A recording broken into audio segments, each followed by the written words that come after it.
Hi everyone and welcome, this is the Apostate Prophet. I often talk about how Islam teaches hate. How when you grow up as a Muslim, you learn to hate people, you learn to hate others.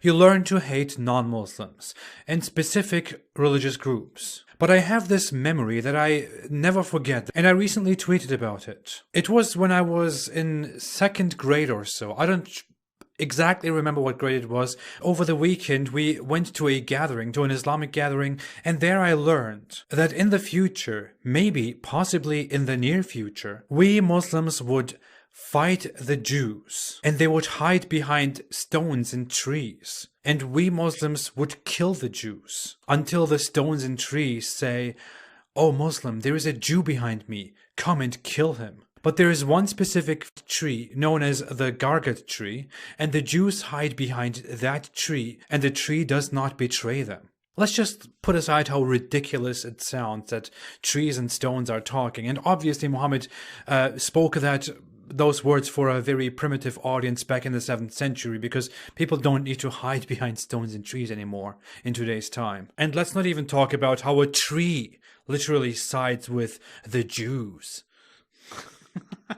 But putting aside all the absurdity, I learned this at such a young age. I don't know if I can properly explain what it did to me, but I might be able to explain what that does to a human, to people, to a group of people if they grow up with such a teaching. Yes, a Muslim apologist might come, just as they did in my tweet, and say, well, this is only about, Jews at the end and a specific group that will fight you.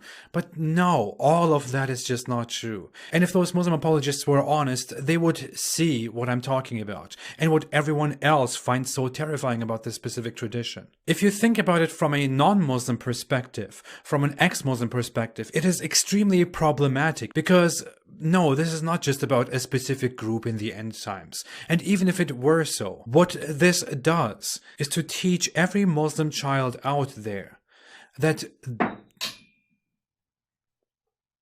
the Jew is the enemy, that will be your enemy, that will betray you in the future, that will fight you and attack you, and you have to be scared of them.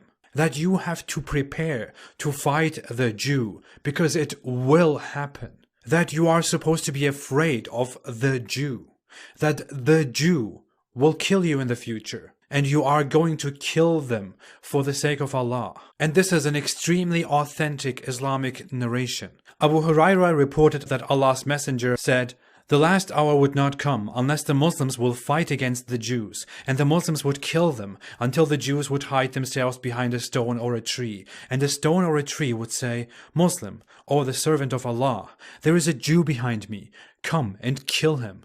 But the tree Gargat would not say, for it is a tree of the Jews."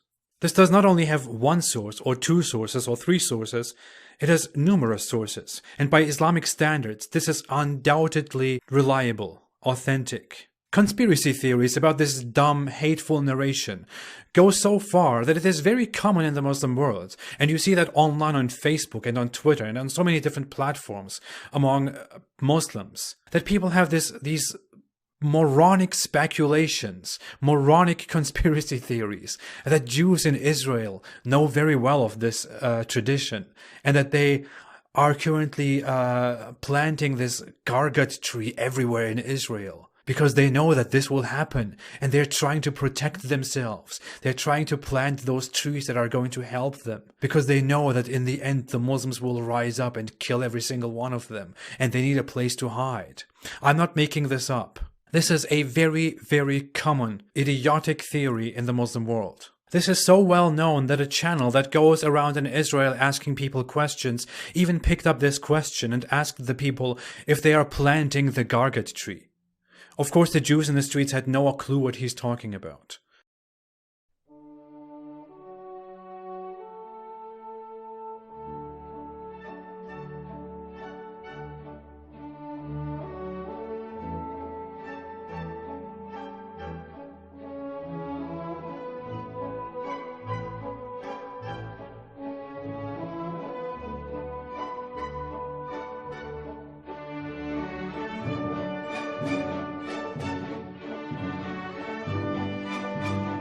It is quite expected that Muslims have always lived with a hate for Jews. Jew hatred is very common in the Muslim world. I randomly picked 8 Muslim countries, and in 7 out of those 8 Muslim countries, they hate Jews. They hate them more than any other group by far. I compared this to the United Kingdom, America, Germany, Australia, India, Poland, Russia, and Brazil. In none of those countries, more people dislike Jews than like Jews. And this is unique to the Muslim world. There is no other culture that disproportionately views a different religious group unfavorably. We only have this in the Muslim world against Jews. In the Muslim world, among Muslims, the word Jew is basically seen as an insult. It is synonymous to something sinister, to something bad. I grew up with the same thing. Whenever I had heard the word Jew, it carried negative connotations, because that's just what you get from such an indoctrination.